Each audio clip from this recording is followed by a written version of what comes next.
Hi guys, welcome to my channel. చాలా రోజులైంది video పెట్టేసి, అందుకే నేను ఈరోజైతే ఎండు రొయ్యల కర్రీ అయితే చేస్తున్నాను మీకోసం.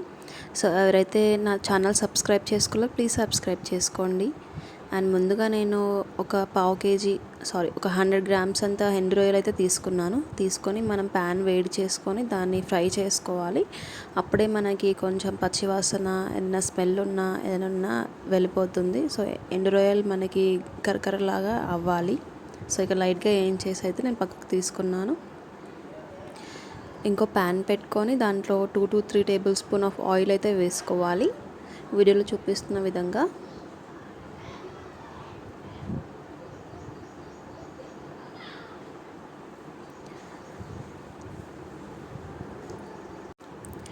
కొంచెం ఆయిల్ హీట్ అవ్వాలి. ఆయిల్ హీట్ అయ్యాక మనం ఆనియన్స్ అయితే వేసుకోవాలి. ఆనియన్స్ చాలా బాగా వేసుకోవాలి. ఒక 3 to 4 ఆనియన్స్ అయితే మనం సన్నగా కట్ చేసుకొని వేసుకోవాలి కర్రీ కోసం. ఇక్కడ వీడియోలో చూపిస్తున్నాను కదా, నేను ఏ సైజులో కట్ చేసుకున్నాను అదే సైజులో కట్ చేసుకొని మనం ఆనియన్ అయితే ఫ్రై చేసుకోవాలి. ఆనియన్ ఫ్రై అవ్వడానికి టైం పడుతుంది కాబట్టి మీరు దాంట్లో ఒక 1 టేబుల్ స్పూన్ ఆఫ్ సాల్ట్ అయితే యాడ్ చేసుకోండి. ఆనియన్ అనేది తొందరగా ఉడుకుతుంది. అండ్ ఆనియన్ అనేది పచ్చి పచ్చిగా అస్సలు ఉండకూడదు. ఆనియన్స్ అనేవి చాలా బాగా ఫ్రై అవ్వాలి, ఎందుకంటే మనం ఇక్కడ టేస్ట్ మొత్తం ఆనియన్స్తోనే వస్తుంది. అండ్ మనం లాస్ట్లో ప్రాన్స్ అనేవి యాడ్ చేస్తాము. ఎవరైతే మనకి ప్రాన్స్ అనేవి చాలా కాస్ట్లీగా ఉంటాయి కాబట్టి మనం ఇలా మార్కెట్కి వెళ్ళినప్పుడు మనకి ఇలా చీప్గా డ్రై ప్రాన్స్ అనేవి దొరుకుతాయి. మనం ఇలా కర్రీ కూడా ట్రై చేస్తే మనకు అది రియల్ ప్రాన్స్ తిన్నట్టు మనకి ఫీల్ ఉంటుంది. సో నాకైతే అది చాలా కాస్ట్లీ కాబట్టి నేనైతే అప్పుడప్పుడు తినాలనిపిస్తే నేను డ్రై ప్రాన్స్ తెచ్చుకొని తింటాను. ఇక్కడ వీడియోలో చూపిస్తున్నట్టుగా మనం ఆనియన్స్ అయితే మనం ఫ్రై చేసుకోవాలి. అవి మంచి బ్రౌనిష్ కలర్ అయితే రావాలి, మరీ మాడిపోవద్దు. మీరు మధ్య మధ్యలో చూస్తూ కలుపుతూ ఉండాలి. అండ్ ఇక్కడ చూపిస్తున్నాను కదా వీడియోలో, ఆనియన్స్ ఆయిల్ అంతా మిక్స్ అయ్యేలాగా మంచిగా మిక్స్ చేసుకోవాలి. సో గాయస్, ఎవరైతే నా ఛానల్ ఫస్ట్ టైం చూస్తున్నారో ప్లీజ్ సబ్స్క్రైబ్ చేసుకోండి. అండ్ పక్కన మీకు బెల్ ఐకాన్ కనిపిస్తుంది, బెల్ ఐకాన్ క్లిక్ చేస్తే మీకు నా నోటిఫికేషన్స్ అనేవి వస్తాయి ప్రతి వీడియోకి. అండ్ ఇది మీకు ఎవరికైనా రెసిపీ షేర్ చేయాలి అనుకుంటే కింద షేర్ బటన్ ఉంటుంది, దాని మీద క్లిక్ చేస్తే మీరు వేరే వాళ్ళకి షేర్ చేయొచ్చు. Vivo WhatsApp and vivo Instagram ఎలా అయినా లింక్ అనేది షేర్ చేయొచ్చు.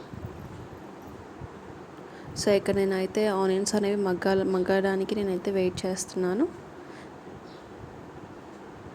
ఒక టేబుల్ స్పూన్ సాల్ట్ అనేది యాడ్ చేసుకున్నాను ఆనియన్స్ పైనే, ఎందుకంటే ఇంత క్వాంటిటీ ఆఫ్ ఆనియన్స్ ఉడకాలి అంటే చాలా టైం పడుతుంది. అందుకని నేను ఆనియన్స్ మీద కొంచెం సాల్ట్ అనేది వేసుకొని మిక్స్ చేస్తున్నాను. తొందరగా మగ్గిపోతాయి ఆనియన్స్ సాల్ట్ వేస్తే, అందుకని నేను కొంచెం సాల్ట్ వేసి బాగా మిక్స్ చేస్తున్నాను.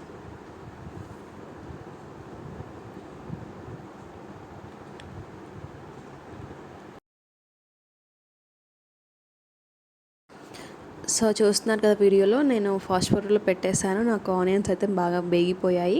సో ఇలా వేగాలి, ఇలా వేగితేనే మన కర్రీ అనేది మంచి టేస్ట్ వస్తుంది. మీరు ఆనియన్స్ పచ్చి పచ్చిగా ఉన్నప్పుడే తొందరగా అన్నీ వేసేస్తే అది మాత్రం స్మెల్ బాగోదు, ఇంకో టేస్ట్ కూడా మంచిగా ఉండదు. సో ఇలా చేస్తే చాలా బాగుంటుంది కర్రీ. సో ఆనియన్స్ అనేవి ఇంకా మంచి బ్రౌనిష్ కలర్ అయితే రావాలి. మనం బిర్యానీకి ఎలా వండుకుంటామో ఆనియన్స్ కలర్, అలా ఆనియన్ కలర్ అనేది అలా రావాలి. కంపల్సరీగా ఆనియన్ క్వాంటిటీ అనేది చాలా ఎక్కువగా తీసుకోవాలి, అప్పుడే కర్రీ అనేది టేస్ట్ వస్తుంది. ఇక్కడ నేను 2 టేబుల్ స్పూన్ ఆఫ్ అల్లం వెల్లిగడ్డ పేస్ట్ అయితే వేసాను. అండ్ ఒక 1/2 టేబుల్ స్పూన్ ఆఫ్ పసుపు అయితే యాడ్ చేసుకుంటున్నాను.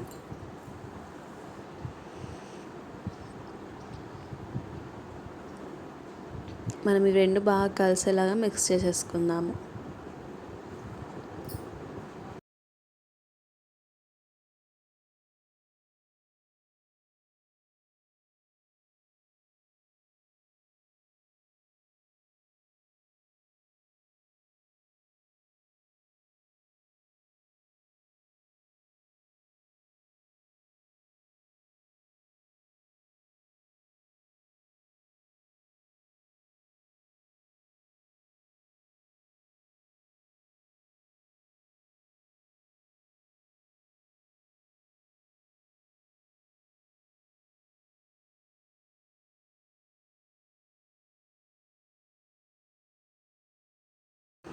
జింజర్ గార్లిక్ పేస్ట్ కూడా మనకి మంచిగా మిక్స్ అవ్వాలి, మంచి బాయిల్ అవ్వాలి. అప్పుడే దాంట్లో ఉన్న ఫ్లేవర్ అనేది కర్రీకి బాగా వస్తుంది.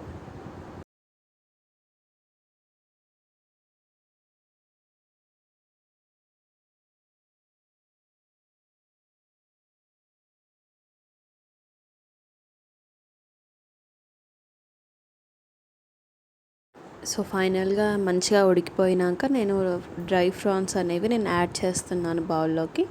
యాడ్ చేసి ఇవి కూడా మంచిగా మిక్స్ చేసేస్తాను. ఆ స్మెల్ అయితే ఏదైతే ఉందో ఫ్రాన్స్కి, అది ఆనియన్స్కి బాగా పట్టేలాగా మిక్స్ చేసుకుంటాను.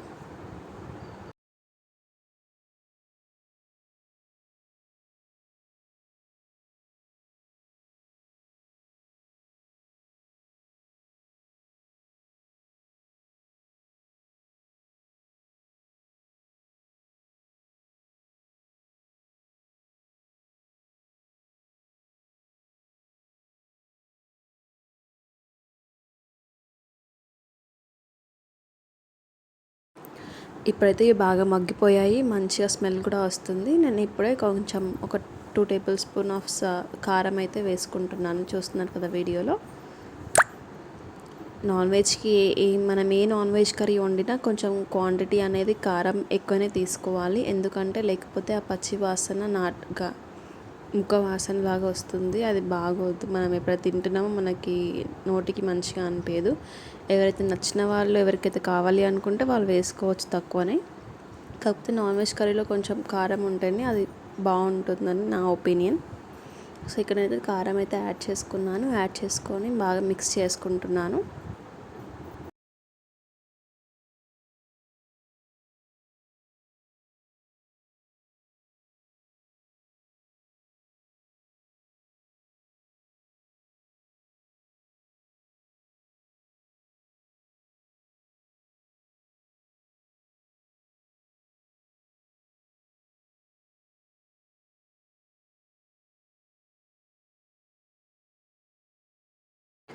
అండ్ కారం కూడా మంచిగా మగ్గాక నేను ఇక్కడ వాటర్ అనేది యాడ్ చేసుకుంటున్నాను. ఒక హాఫ్ గ్లాస్ ఆఫ్ వాటర్ అయితే యాడ్ చేసుకుంటున్నాను కర్రీలో. సో యాడ్ చేసుకుంటే ఏంటంటే మన కారం మంచిగా ఉడుకుతుంది, ఆనియన్స్ కూడా మంచిగా ఉడుకుతాయి, గ్రేవీ కూడా బాగా వస్తుంది. గ్రేవీ ఎవరైతే వద్దు అని అనుకుంటారో వాళ్ళు వాటర్ అవాయిడ్ చేసేసి సిమ్లో పెట్టేసి ఆనియన్స్లోనే మంచిగా మగ్గిచ్చేయండి. సూపర్ ఉంటుంది టేస్ట్. స్టఫ్గా బాగుంటుంది, ఇట్లా నార్మల్గా ఫ్రై లాగా బాగుంటుంది. సో ఎవరికైతే గ్రేవీ కావాలి, రైస్లో తినాలి అని అనుకున్న వాళ్ళు కొంచెం వాటర్ యాడ్ చేసుకొని ఒక 5 to 10 minutes అనేది బాయిల్ చేస్తే చాలు, మంచి కర్రీ అనేది రెడీ అయిపోతుంది. ఇక నేను కొంచెం టేస్ట్ యాడ్ చేయడం కోసం చికెన్ మసాలా యాడ్ చేస్తున్నాను. సో మీ దగ్గర ఏదైనా మసాలాస్, గరం మసాలా అలాంటివి ఉన్నా కూడా మీరు యాడ్ చేసుకోవచ్చు ఫ్లేవర్ ఇవ్వడానికి కర్రీకి. And guys please subscribe to my channel. ఇక్కడ నేను గరం మసాలా కూడా వేస్తున్నాను లైట్గా. గరం మసాలా వల్ల కర్రీకి ఇంకా బాగా ఫ్లేవర్ వస్తుంది, టేస్ట్ వస్తుంది. నాన్ వెజ్ కర్రీల కంటే కూడా ఈ కర్రీ చాలా చాలా బాగుంటుంది. మీరు ఒక్కసారి ట్రై చేసి చూడండి. మీరు ట్రై చేశాక నాకు కామెంట్ సెక్షన్లో కామెంట్ చేయండి కర్రీ ఎలా ఉందనేది. ఓకేనా?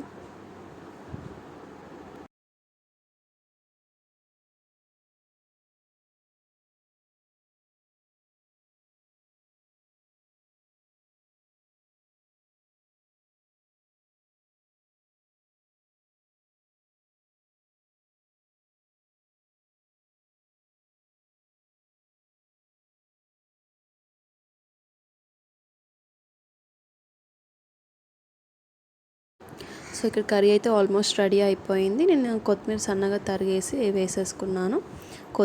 కొత్తిమీర కూడా నేను మంచిగా మిక్స్ చేసేసుకుంటాను.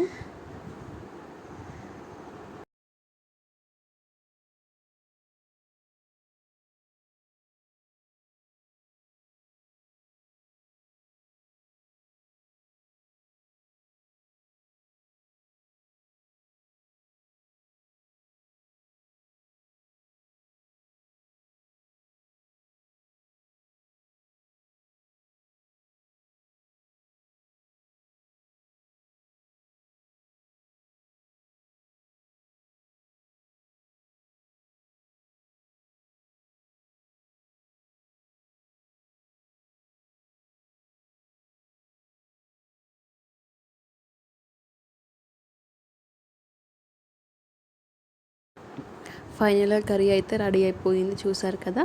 మీకు వీడియో నచ్చినట్టయితే ప్లీజ్ లైక్ చేయండి, సబ్స్క్రైబ్ చేయండి. And thank you for watching guys.